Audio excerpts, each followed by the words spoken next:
What happens when a film dares to push the boundaries of art and horror so far that even hardened critics walk out in shock?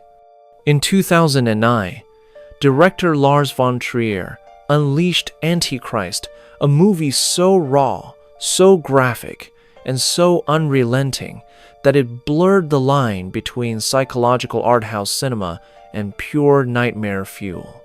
From unsimulated sex acts to disturbing violence, from grief-driven madness to scenes that left audiences trembling, Antichrist wasn't just a film, it was an assault on the senses. The movie wasn't banned everywhere, but it sparked walkouts, outrage, and censorship battles across the globe. But why did Lars von Trier make this film? Why did it become so infamous? And how did it leave behind one of the darkest legacies in modern cinema? The film centers on just two characters, known only as he and she. He is played by Willem Dafoe, a man already celebrated for his intense performances in Platoon and later The Lighthouse. Here, he plays a therapist trying to help his wife cope with unbearable grief. She is played by Charlotte Gainsbourg, who delivers one of the most fearless performances in cinema history.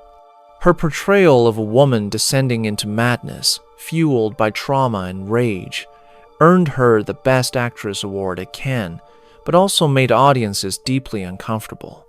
The film is intimate, raw, and almost suffocating because these two characters carry the entire story. Their chemistry, their conflict, and their pain drive the film into darker and darker territory. An unnamed couple have sex in their apartment, while their unsupervised infant son, Nick, climbs up to the bedroom window and falls out of it to his death. The mother collapses at the funeral and spends the next month in a hospital, crippled with tetanus. The father, a therapist, is skeptical of the psychiatric care she is receiving and takes it upon himself to treat her personally with C. She reveals that her second greatest fear is nature, prompting him to try C. They hike to their isolated in the woods, called Ma, where she spent time with Nick the previous summer while writing a thesis criticizing genocide. During the hike, he encounters a deer that shows no fear of him and has a fawn hanging halfway out of her. During sessions of psychotherapy, the woman becomes increasingly grief-stricken and manic, often demanding forceful sex. The area becomes increasingly sinister to the man. Acorns rapidly pelt the metal roof. He wakes up with a hand covered in that, have fed on his blood. And he encounters a self-disemboweling that tells him chaos reigns. In the dark attic, the man finds the woman's thesis studies, which include violent portraits of and a scrapbook in which her writing becomes increasingly frantic and illegible. She reveals that, while writing, she came to believe that all women are inherently evil. The man reprimands her for this, and, in a frenzied moment, they have violent sex at the base of an ominous dead tree where bodies are intertwined within the exposed roots. He suspects that is her greatest hidden fear. Upon viewing Nick's autopsy and photos the woman took of him while they stayed at Eden, the man becomes aware that she had been systematically putting Nick's shoes on the wrong feet, resulting in She attacks him in the shed, accuses him of planning to leave her, initiates sex with him, and then smashes a large block of wood onto his erect penis, causing him to lose consciousness. She then masturbates him until he ejaculates blood.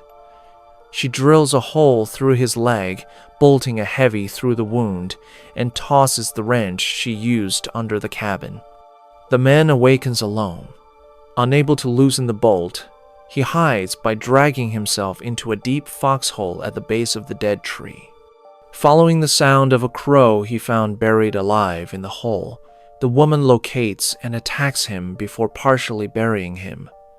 Night falls. Now remorseful, the woman digs up the man but cannot remember where the wrench is. She helps him back to the cabin, where she tells him that only when the three beggars arrive can he die.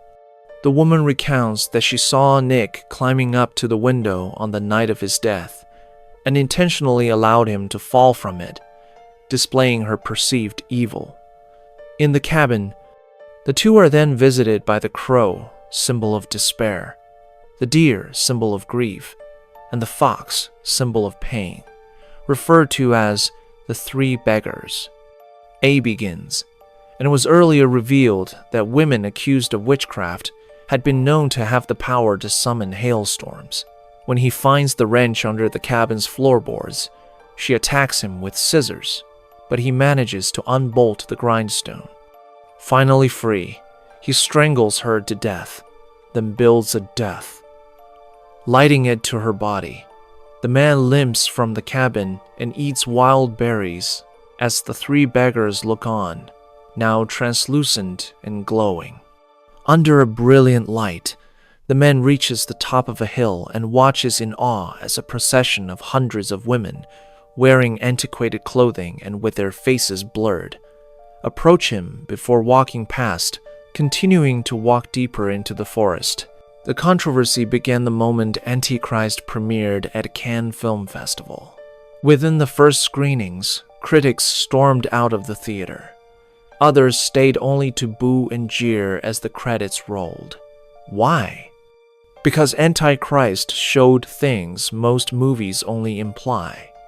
It contained graphic, unsimulated sex scenes that blurred the boundary between pornography and cinema.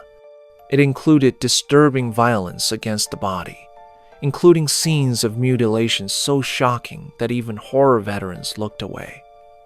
But beyond the visuals, the themes themselves unsettled audiences. The movie explored grief, guilt, misogyny, religion, and the darkest corners of human desire through surreal imagery and relentless brutality. Several countries debated banning the film outright, and some screenings were heavily censored. Critics accused von Trier of making a film that was not art, but cruelty. Others defended it as one of the boldest artistic statements of the 21st century. Despite its controversy, Antichrist has cemented itself as one of the most infamous movies ever made. It divided audiences into two camps, those who called it disgusting and those who called it genius. Very few remained in between. The movie is now studied in film schools, debated in essays, and remembered as part of von Trier's Depression trilogy. Alongside Melancholia and Nymphomaniac, Charlotte Gainsbourg's fearless performance is often hailed as one of the greatest of her career, while Willem Dafoe's restrained intensity balances the chaos perfectly. Over time, the film has gained a cult following.